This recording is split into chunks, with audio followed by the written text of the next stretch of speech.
मेरे लिए राजनीति धर्म है।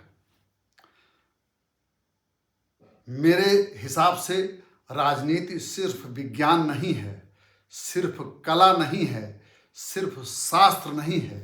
राजनीति या पॉलिटिक्स साइंस और आर्ट का ही विषय नहीं है, यह सीधे सीधे धर्म का विषय है। इसीलिए राजनीति को मैं राजधर्म कहना ज़्यादा पसंद करूँगा। और राजनीति करने वालों को मैं राजधर्मी कहूँगा या राजधार्मिक कहूँगा। राजधर्मी को राजनीति की ही चिंता नहीं होती है, उसकी चिंता लोकनीति की होती है। और राजधर्मी लोकनीति के साथ साथ लोक लाज का भी निर्वाह करता है। राजधर्मी को सिर्फ अगले चुनाव की चिंता नहीं होती है, उसे अगली पीढ़ी की भी चिंता होती है। यानी वह शॉर्ट टर्म के साथ साथ लॉन्ग टर्म के डिसीजन लेता है, जिससे आने वाले ज़माने में या भविष्य में उसके दूरगामी परिणाम बेहतर हो सकें। राजधर्मी सिर्फ बहुजन की या बहुमत की चिंता नहीं करता है, वह सर्वजन की चिंता करता है और सर्वजन हिताय और सर्वजन सुखाय ही काम करता है। राजधर्मी को सिर्फ अपनी चिंता नहीं होती है, उससे अपनों की चिंता होती है। और उसके जो अपना है वह कोई छोटा मोटा अपना नहीं है। राजधर्मी को सत्ता सुख की जरूरत नहीं होती है, उसे सेवा सुख या सेवानंद की जरूरत होती है।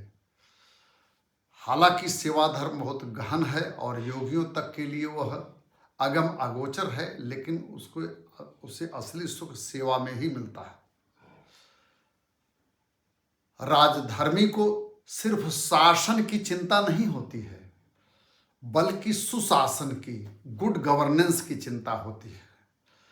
शासन में एक तरह से सिर्फ लॉ एंड ऑर्डर तक की बात होती है, लेकिन सुशासन में विधि के शासन के साथ साथ और बहुत सारे 8-10 तत्व होते हैं, जिसमें भागीदारी, हिस्सेदारी, जनता की समानता, बंधुता, इन सब तत्वों का भी समावेश होता है।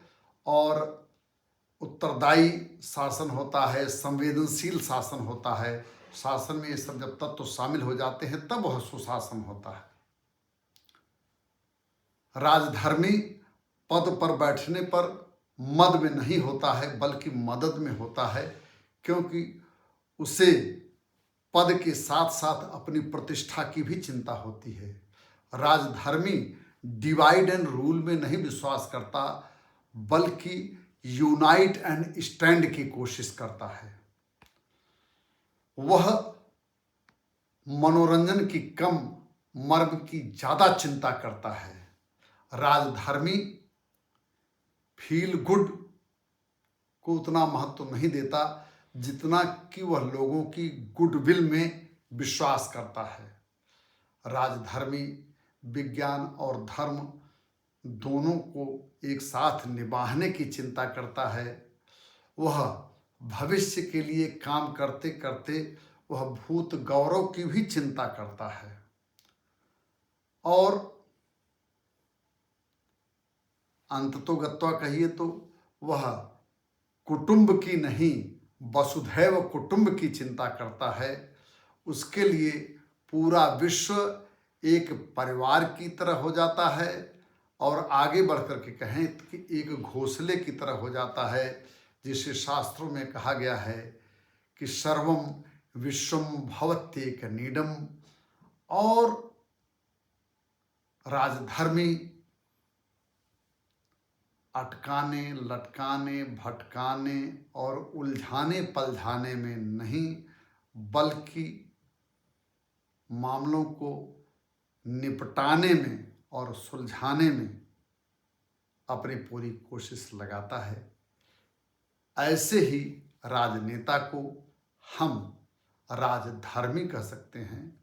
अन्यथा तो कोई भी व्यक्ति जो राजनीति में है वह राजनेता ही है, या सीधे जो चुनावी राजनीति में नहीं है फिर भी वह राजनीति में रुचि लेता है, कुछ बोलता है, कहता है, कुछ करता है, या किसी राजनीतिक दल को सपोर्ट करता है, या किसी राजनीतिक दल के लिए लिखता पढ़ता है, नारे लगाता है, तो वो सब एक तरह से छोटे बड़े राजनेता ही होते हैं।